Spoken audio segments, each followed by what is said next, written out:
Hello everyone, Jai Hind. This is day one of Salesforce Administrator course. So if you are planning to establish your career in the Salesforce, then from here you should start. In today's the lecture, I am going to talk on the topic cloud computing. This term or about this technology, we are listening from our school days, but during the interaction, when I interact with the people in the interview or in a general discussion, I understand that the people are not having the right understanding with the cloud computing. So in this lecture, I am going to explain you the cloud computing, especially in terms of the Salesforce, so that you can understand what is the role and responsibility of the Salesforce admin and the Salesforce developer in terms of cloud computing, or I should say, with the help of cloud computing. Okay. So I have a few pictures available with me, which will help you to understand the cloud computing. So if you are able to access software, platform, and infrastructure without any physical connectivity or the wired connection, then that is known as cloud computing. Okay, in layman terms, this is the definition. And I am sure that you must be having the question now that what is the platform and what is the infrastructure. So I will explain you in next few seconds. For the cloud computing, we have the three major key factors or features, you can say. Okay. And one is pay for each use. Okay. Now, just understand this thing first. Pay for each use. So just imagine that you have booked a cab. Okay. Any, of any of the cab service provider like Ola, Uber, or Rapido. And you want to go from destination A to destination B.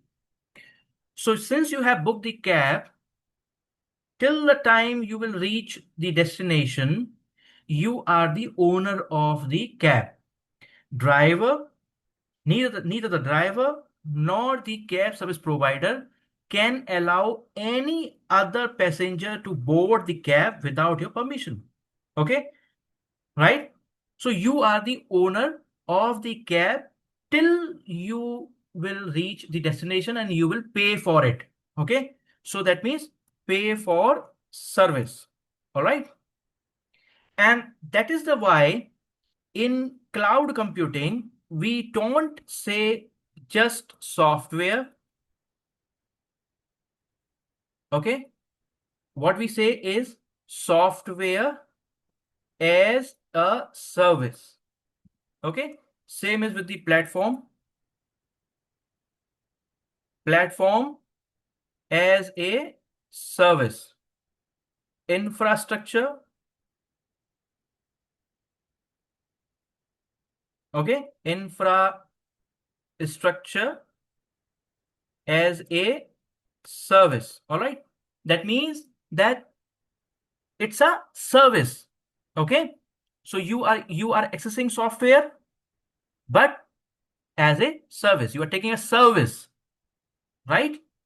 That means that you are paying for the usage, right? The second feature is remote availability. What does it mean? I explained you that if you are able to access the software, the platform, the infrastructure without the wired connection, okay, without the physical connectivity. So when we don't have the wired connection, that means it's a remote connection. Okay, so you are accessing the software, the platform, the infrastructure remotely. Okay, it can be, you can say far away from your place. There is some, there is a you are accessing the software, the platform, the infrastructure. The third one is on demand access to computer resource. Okay, when you have the need, then you are accessing. All right.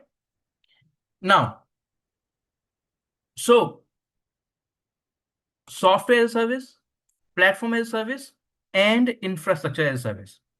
Now, let me, the deep dive inside these three terminologies: the software as a service, platform as a service, and infrastructure as a service. All right. Now, this is, the one of the picture which I have created for you. So let me explain you the software service. Okay, this is, this should be ideally the software as a service, or SaaS, PaaS, and IaaS. All right. So what is, the software service? Now, the before going into definition and all, let me, give you the wonderful example. Any software which you are utilizing, you are using as an application. Okay. For example, the Facebook, Gmail, Instagram, WhatsApp. These all are the applications which you are utilizing as it is, which means there is a developer who developed the application and tested the application and deployed.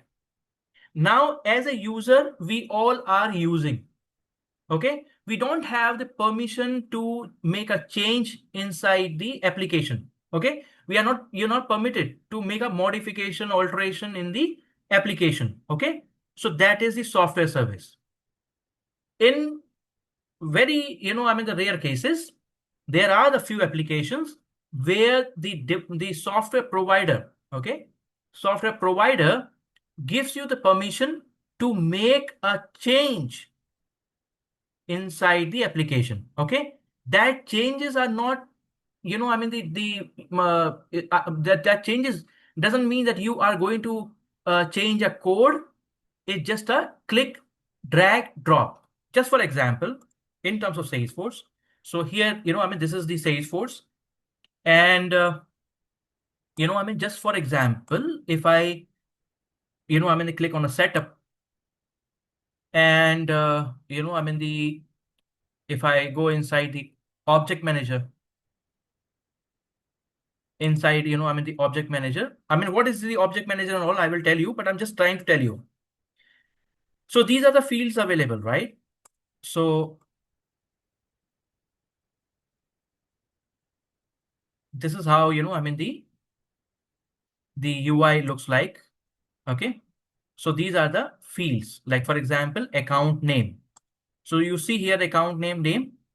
Now the Salesforce as a software as a service, okay, software as a service has given a permission that you can do the customization. Okay, which means they simply, click, drag, drops, these things. You cannot make a change in the code. Okay, so Salesforce administrator are the empowered, are permitted to make a change in the software as service, that is Salesforce, right? So you click here and you can create a, the field. So you can select the data type, which type of the field you want to create. Okay, and all other, the activities which you want to perform. But remember, this is just a configurational changes. Okay, you as a, when you're working on a Salesforce platform, okay, then you're not permitted to make a change in the code. You are not permitted to, develop your own application, right? So one example, that software service Salesforce platform provides you the permission to make a configurational changes, and that is, the definition of the software service. All right. So when you are making a change in the, for example, you are creating a field here, but an administrator is not bothered about the backend code or the server. Administrator will simply, they create a field and, will utilize it. Okay. So in a summary form, I can say that software service means that the app you are going to, there's a software provider which has developed the application for you, and you are either going to use it as it is, or if the software provider has given access to make a change, so that is a minute or limited access to make a change, and that changes we say as configurational changes. And in terms of Salesforce, you are seeing the Salesforce platform here. Okay. And the Salesforce platform, when you are working as an administrator, you can make a configuration changes. I hope this is clear. Now the another thing is platform as service. Okay.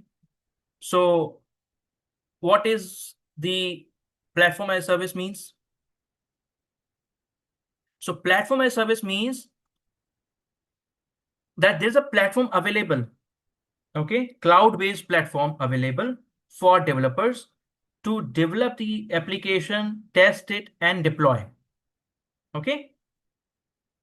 Here, the developer is only bothered about writing the code and the achieving the business purposes. The developer is not the concern about the security and the databases, right? The only focus for the developer is write code to execute or to achieve the business logic. That's it.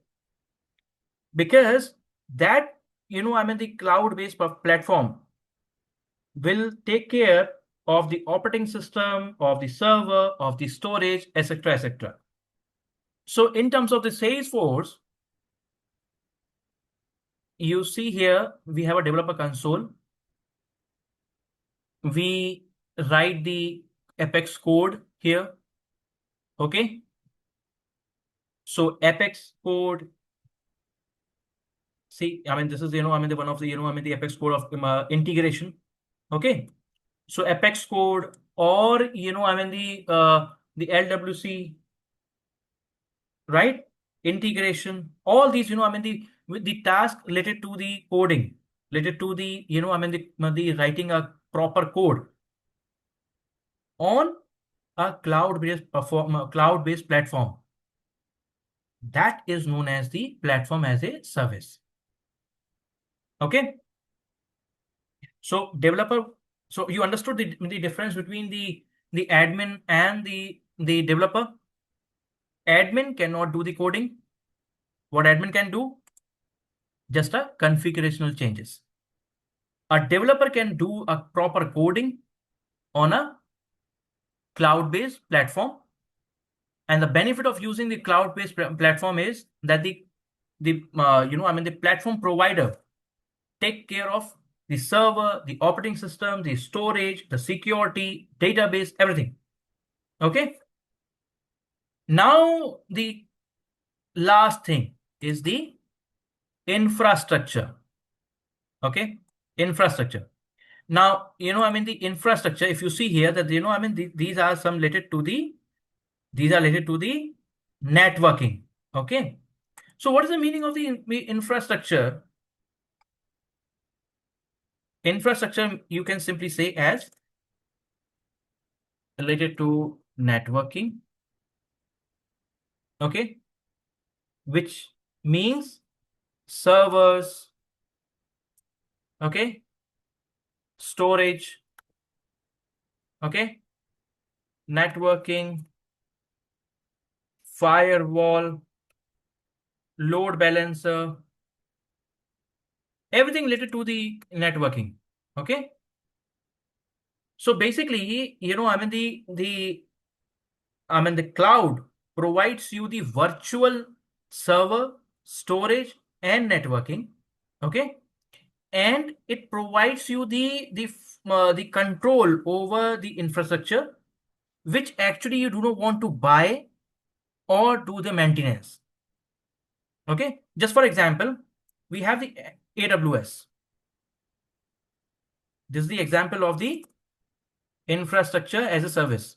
All right, and let me tell you, Hyperforce, which is a Salesforce renewed infrastructure architecture, runs on AWS. Okay. Okay. So infrastructure service gives you the power to reduce cost of buying and managing physical server and data center infrastructure.